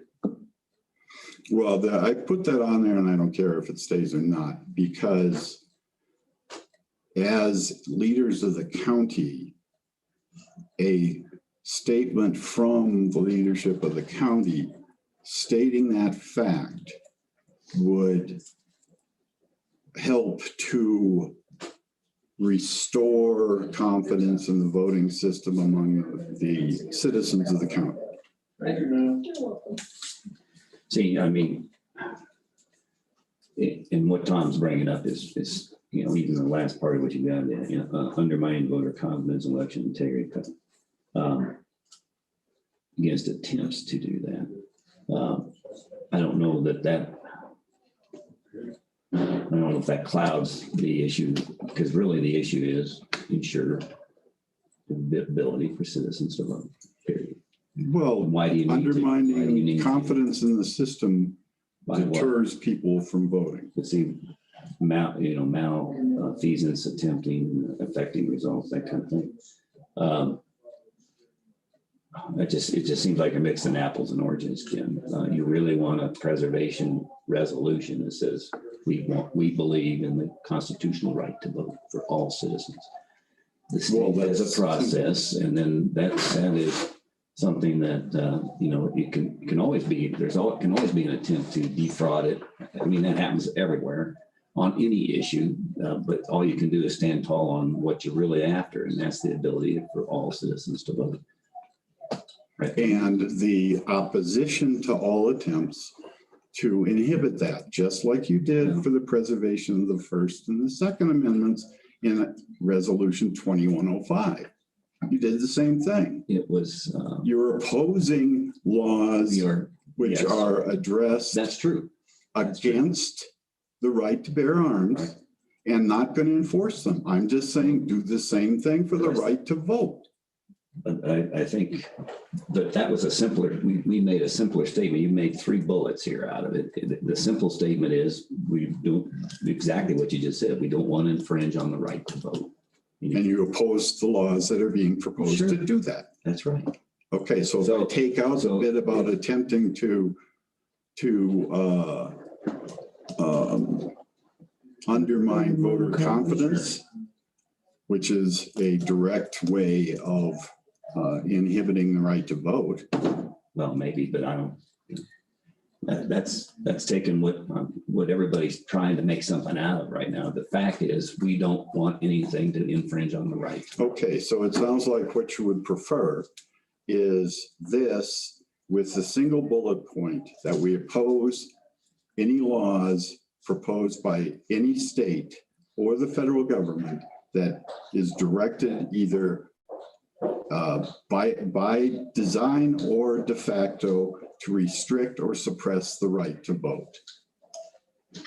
I think we all agree with that. I mean, if they're gonna, of course, it'll be ran down every rabbit hole that would ever exist.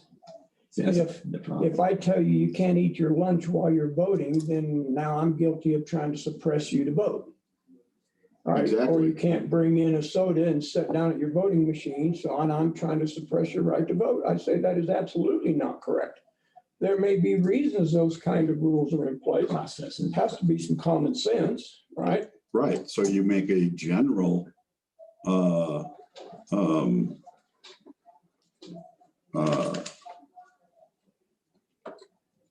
facility requirement that food and drink are not allowed in this building. Yeah, and that's true of everything, whether you're voting or not. And the times of day.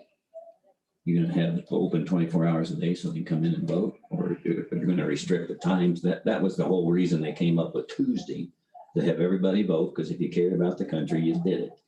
And you set it up so every citizen within, that's why the counties are as big as they are. The county seats are located where they are, so they could get into where they could vote on a horse. But that's the whole point of restriction by eliminating mail-in balloting. People can't get here. Well, but see, there was a reason for that. It was so they could identify them. Now, if we can believe that, and this is a discussion that would have to occur when we consider that.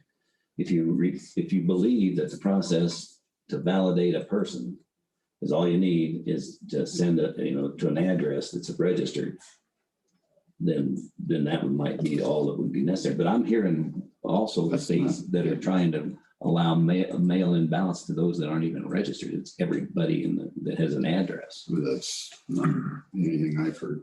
That was the latest I heard. Registered voters.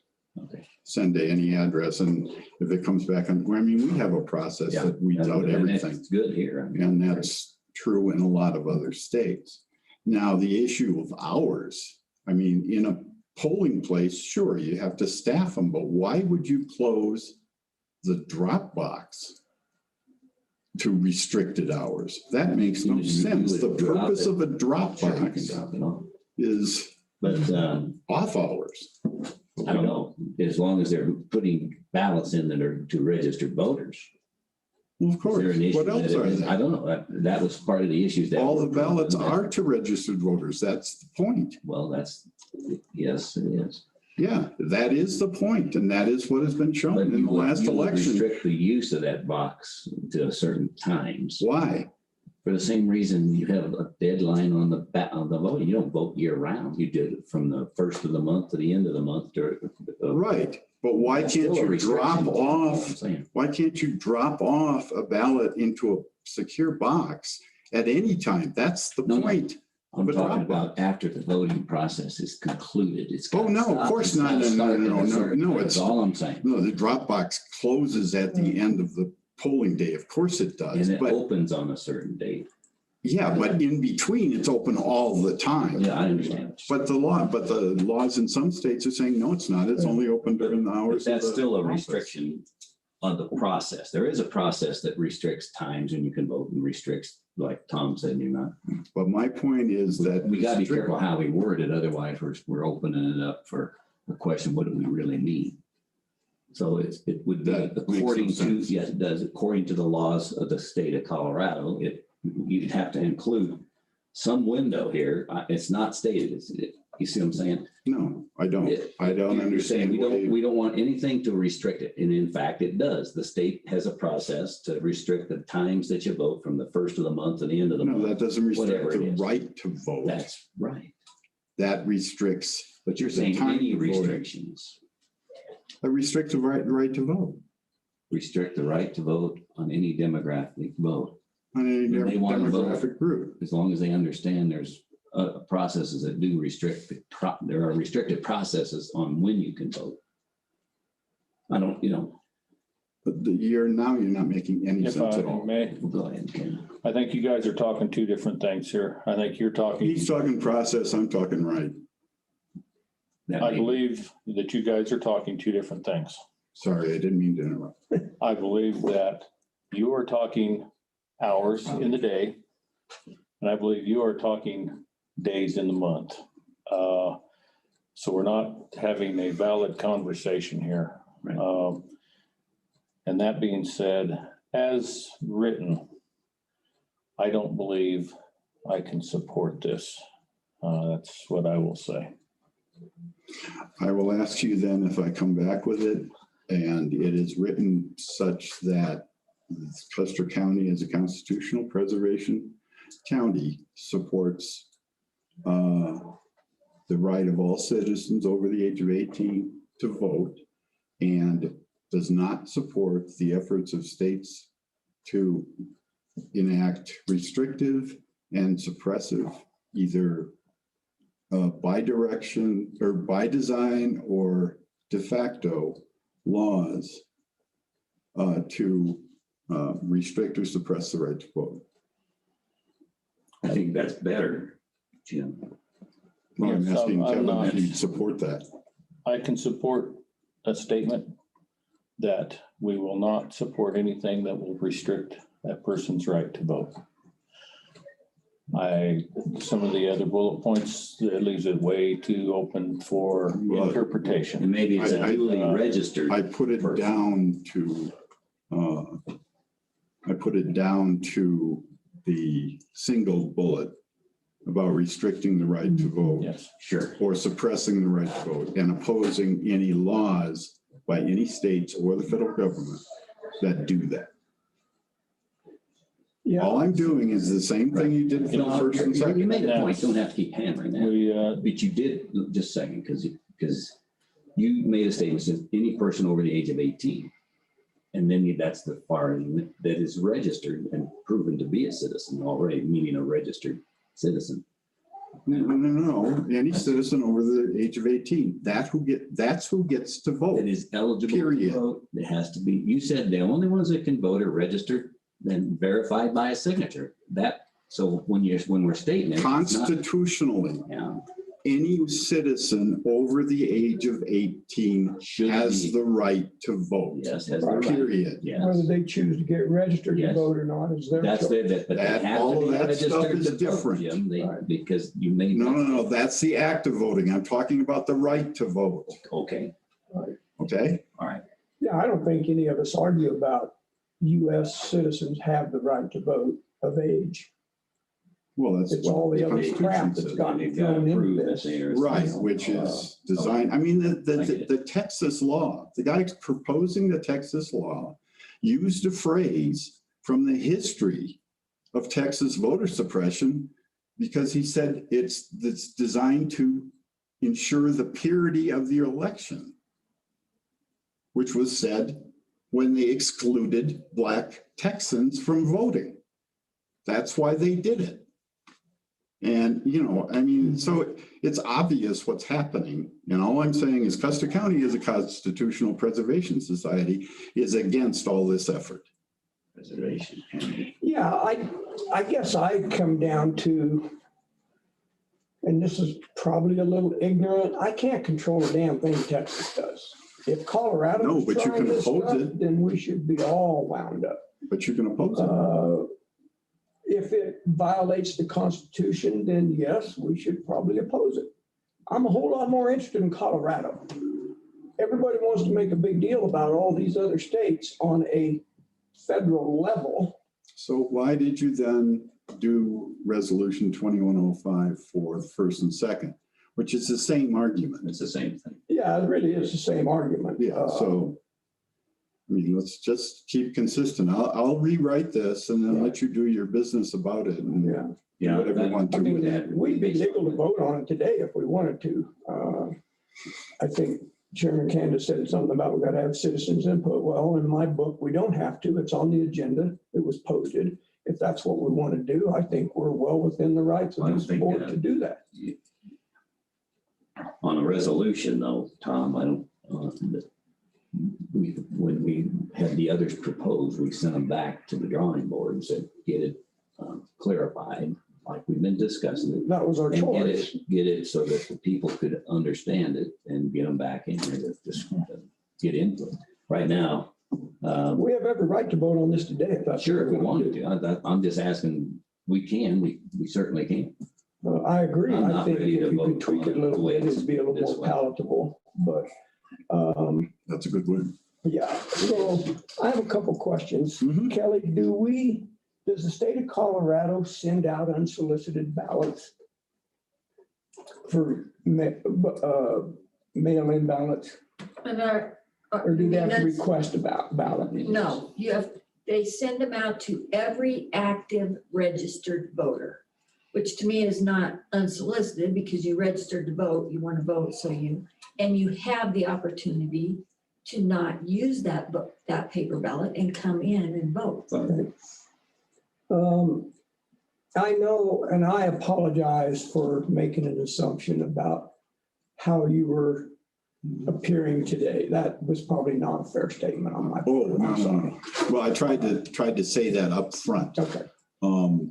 Right. I recognize who I am, and I recognize that most people are thinking that I'm doing it as a policy thing. Right. I'm not. I'm doing it as a citizen. Okay. It's irrelevant that I'm. No, it's good, and I appreciate you doing it.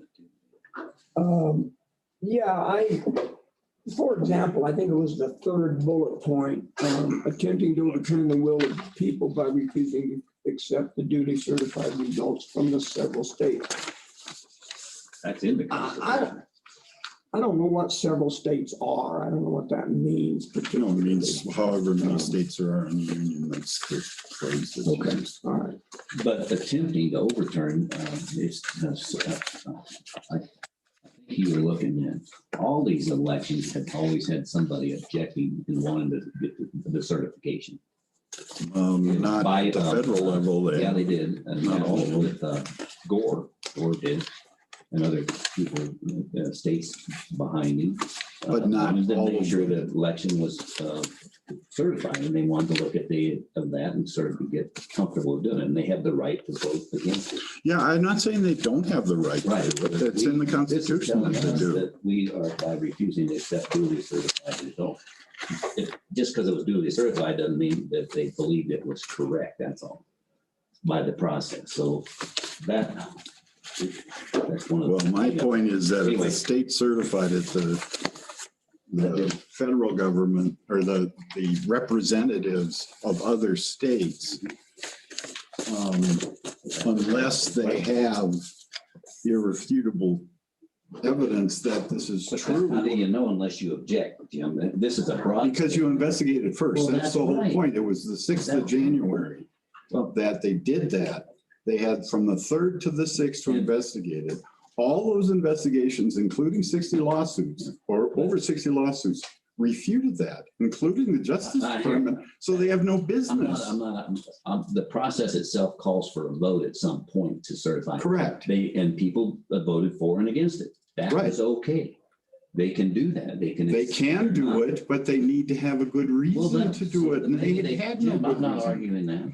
This statement says it doesn't matter. We're not gonna allow you to object to anything. In this particular case. So that's. Well, all right, never mind. That's the other one that has to go out anyway, isn't it? Yes.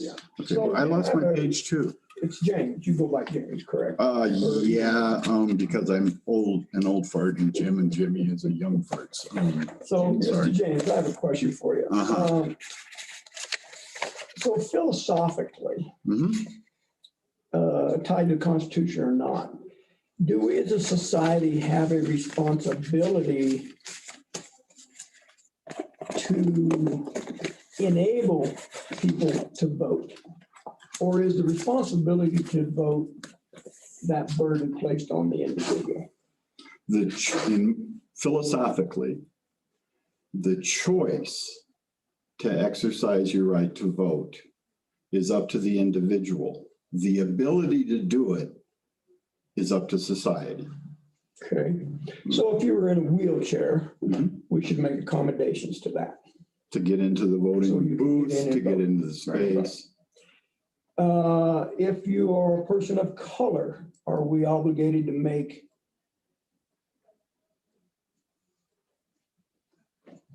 enable those people to vote versus any other person, for example? Because I know that's been a big issue, right? The accusation is out there that we're trying to suppress, society is trying to suppress the Black vote.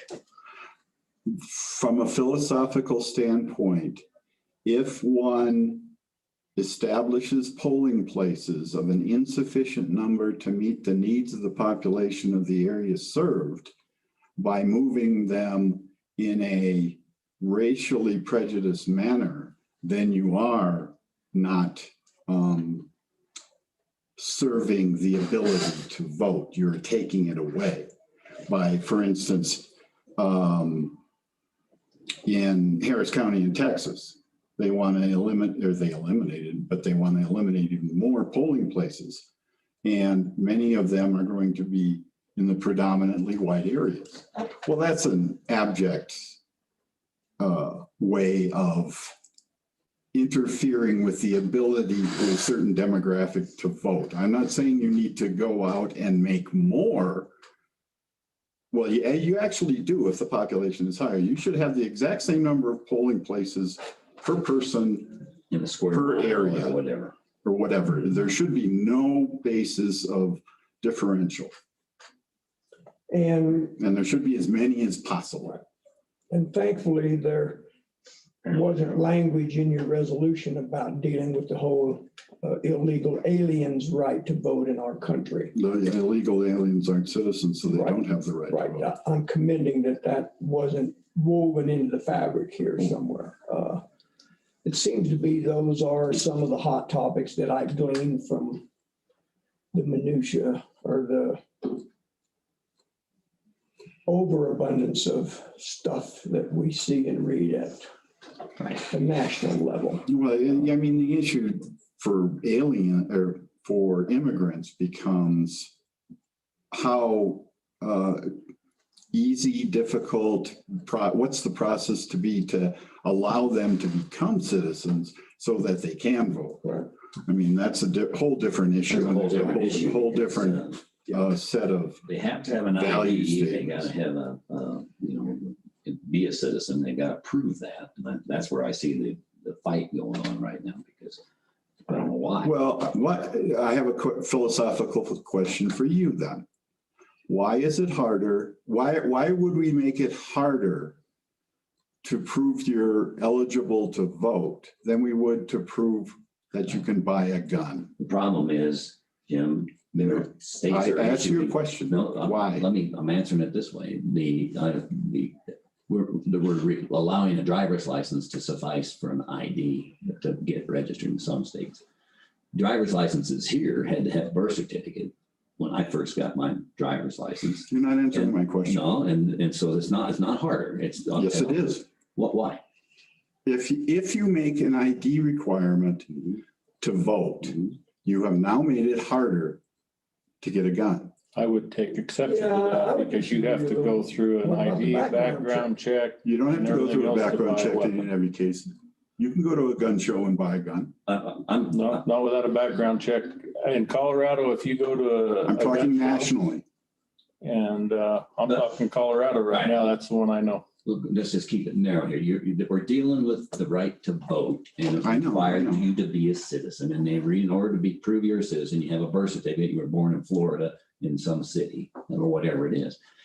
It's not hard for me to go back and go to that hospital and get a birth certificate and do it if that's the requirement. Maybe not hard for you. No, but if you're, why would it be hard for anybody else? They all were born in the United States, or they have papers that they're. How many people in the country do you think don't know where they were born?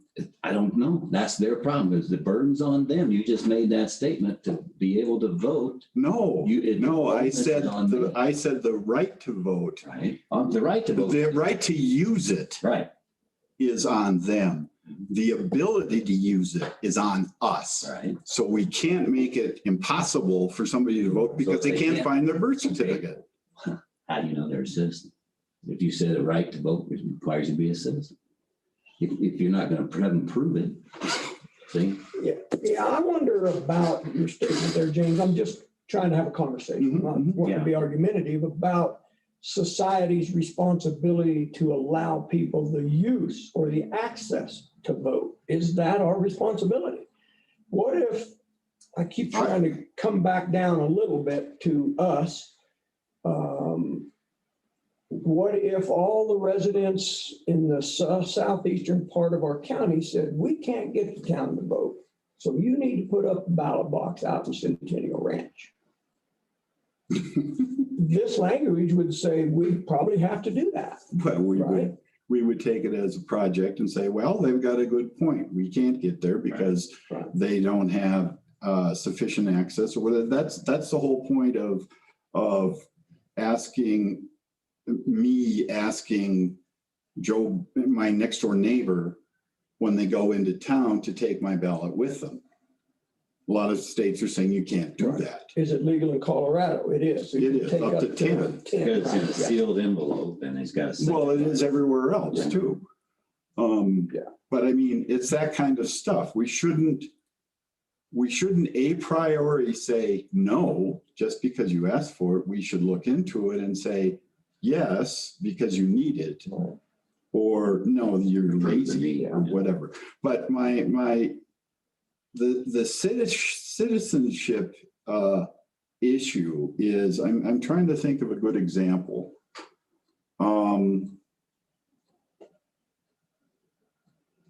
Well, actually, right now, I guess I'd go to my county for birth records if I knew where I was born, because I can't go to the hospital because the hospital doesn't exist. Yeah, I don't know, Kelly. Do you know how that happens? I guess the county has. I know when our. Yeah, that's what I do. Okay, so it's county, be county here, it'd be county in Wisconsin, I guess. Doesn't know about the vital records in Denver. That's Yeah, where you gotta get. Well, I don't know if it's state to state. But regardless, I mean, there was a process by which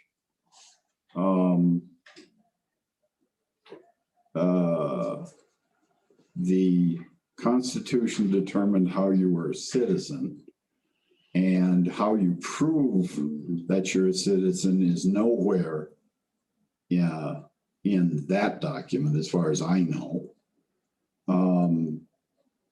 By being born in the United States, you are a citizen, whether you can prove it or not.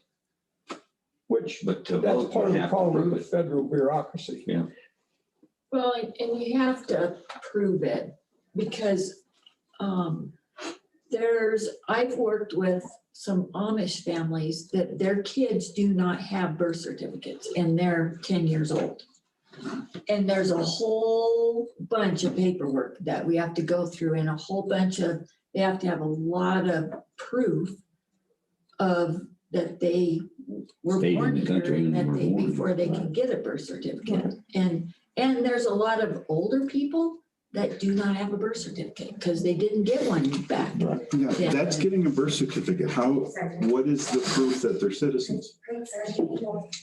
Well, there's the vital statistics office. We have a whole list of things that we have to go through that For the Amish. for proof, yes, Of that citizen. you're They a take, citizen and that you're born Yeah. here in Colorado or in the United. I know that, So, but I mean, they Again, we're don't have just a birth dealing with certificate. Colorado, but Yeah, but they don't have a birth certificate, so the other documents You document. use the other documents or use the documents to get a birth certificate? use the documents to get a birth certificate, So to prove. I was gonna say, so really Hospital to vote documents. in a US election, you're supposed to be able to prove your citizenship, which would come from a birth certificate. Or, Or your driver's license, But the because driver's- you've got to prove to the driver's license, That you have a are birth certificate. citizen. Yeah, or that you're a citizen. and what do they call the document that allows a non-born person to become a US citizen? Naturalization paper. Is that what it is? Naturalization paper. So they'd have to show you have to show that that you're a citizen. or a birth certificate. In our society, a driver's license automatically indicates that a birth certificate was provided. See, In Colorado. That's right, in Colorado, but that's a problem. See, California says you can get a driver's license without a birth certificate. Actually, it's a problem here too, because Well- I didn't show my birth certificate to get a Colorado driver's license You had a driver's license already, right? from another You know, state you that did didn't that, require my and birth And they certificate. don't know that, see? I mean, That that's, didn't require a birth certificate, so I could be a non-citizen. California didn't, when you, No, California, where was I before? Massachusetts, no. California, no. Washington, no. Wisconsin, no. but They all took the other driver's license. That's right. And the original state you got it from did though, didn't it? I mean, you always, No, Wisconsin, I didn't need a birth certificate for. so when you were 16, they just issued you a driver's license? Well, when I was 16, they gave me a yellow sheet of paper that said I Wow. could drive with somebody else. Yeah. But when I was a little older than that, they just gave me a driver's license when I passed the test. Yeah. There's no And the birth driver's certificate license shouldn't involved. be I allowed. had to have a birth certificate. I did too. To get my driver's. Here, we license. did. So apparently it's Alright. different states. It Different is. states may have different. All right, well, let's keep going here, Jim.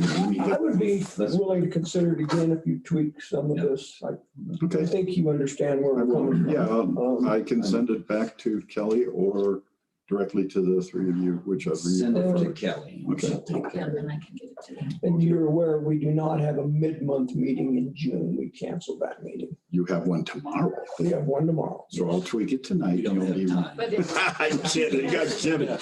Too late to put it on the agenda for that. We would if it was tight. Not enough. Jeez, you guys are so serious.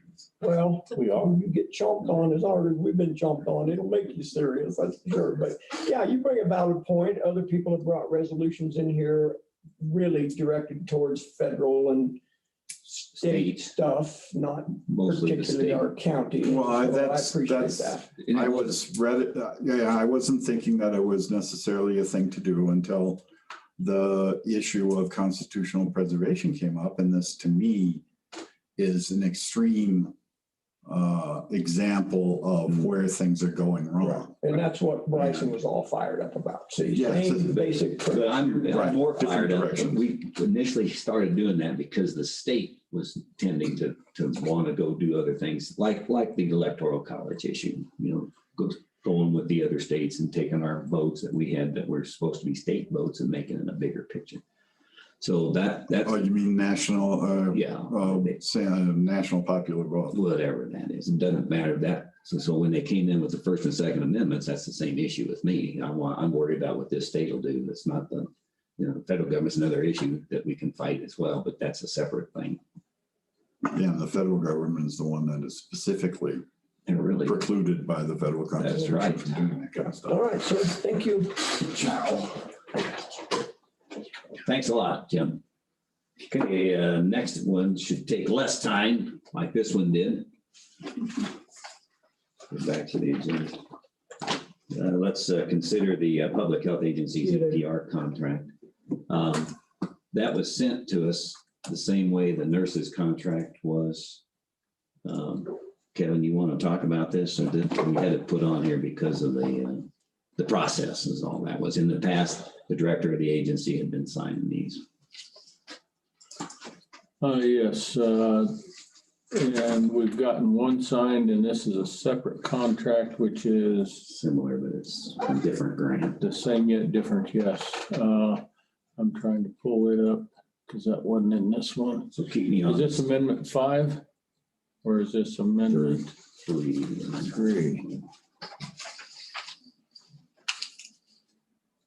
It's amendment 3. It was in the board packet under It's in the packet. CPHE. Okay, And it's for the current contract amount is $53,179. That's the maximum. That's the maximum it can be. That's the grant itself. Amendment 3 is for $17,578. and there again, it's, And they're asking for a signature of the contractor, which would be us. And in this case, I would represent us if we vote to do it. did anyone see anything that they had questions on, or? I didn't. And we've had it for a little while.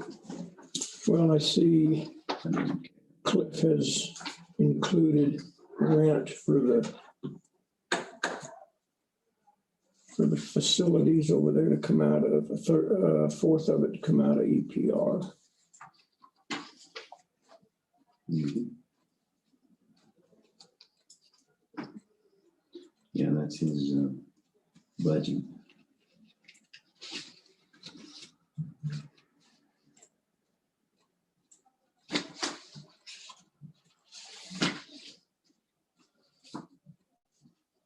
I assume we'll have an opportunity to ask him this afternoon who the EPR coordinator is. I think it's him.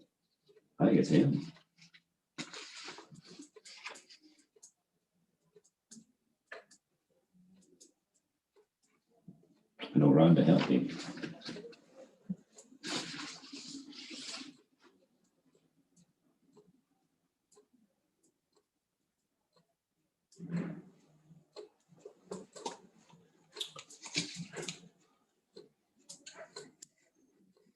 I would move that we approve contract amendment number 3 in the amount of $17,578 for the EPR contract.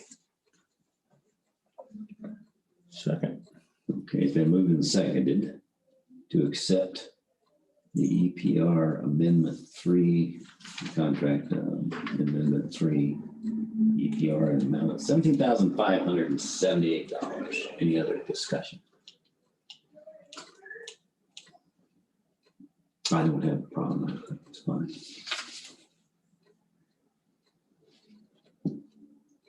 Okay, hearing any other discussion, I'll call for the vote. All in favor, say aye. Kevin, Aye. Tom, Aye. Kanda, aye. And we'll see him this afternoon. I'm pretty sure he's doing it.